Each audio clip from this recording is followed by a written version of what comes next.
उत्तर प्रदेश के ललितपुर में भी कल शाम एक सड़क हादसा पेश आया है। इस हादसे में 5 अफराद की मौत हो गई है, जबकि 2 दर्जन अफराद जख्मी हुए हैं। जख्मियों में 8 की हालत नाजुक बताई जा रही है। शदीद जख्मियों को झांसी मेडिकल कॉलेज मुंतकिल किया गया है।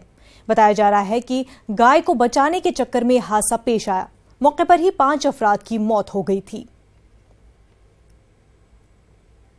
पूजा अर्चना के लिए गए थे और जब ये लौट रहे थे तो ये जीजा घाट पे एक गाय आ गई। ये लोग पिकअप सवार थे, करीब 37 लोग थे और इसमें उसको गाय को बचाने के लिए डिसबैलेंस हुई गाड़ी और वो पलट गई। पलटने में काफ़ी लोग इंजर्ड हुए। इनको उपचार के लिए CSC तालबेट लाया गया है। वहाँ उनका जाँच चल रहा है और मौके पे कुछ लोगों की डेथ भी हो गई और कुल 5 लोगों की डेथ हुई यहाँ पे।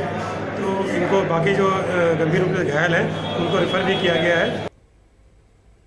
आगरा लखनऊ एक्सप्रेसवे पर जबरदस्त हादसा हुआ है। यह हादसा बेकाबू बस पलटने की वजह से पेश आया है। बस में सवार 45 अफराद जख्मी हो गए हैं। जख्मी अफराद को अस्पताल में मुंतकिल कर दिया गया है। टूरिस्ट बस हरियाणा से बिहार जा रही थी।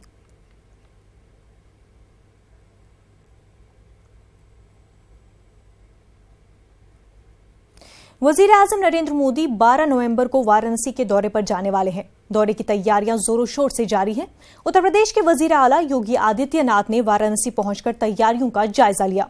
वजीर आला ने रामनगर के नए बंदरगाह का जायजा लिया। उसके बाद सर्किट हाउस में वजीर आजम के दौरे के ताल्लुक से एक जायजा मीटिंग में हिस्सा लिया, जिसमें कई अफसरान मौजूद थे। योगी ने कहा कि वजीर आजम काशी वालों को दिवाली और छठ की सौगात देने आ रहे हैं। वजीर आजम अपने इस दौरे के दौरान तकरीबन 2500 करोड़ की स्कीमों का इफ्तिताह करेंगे।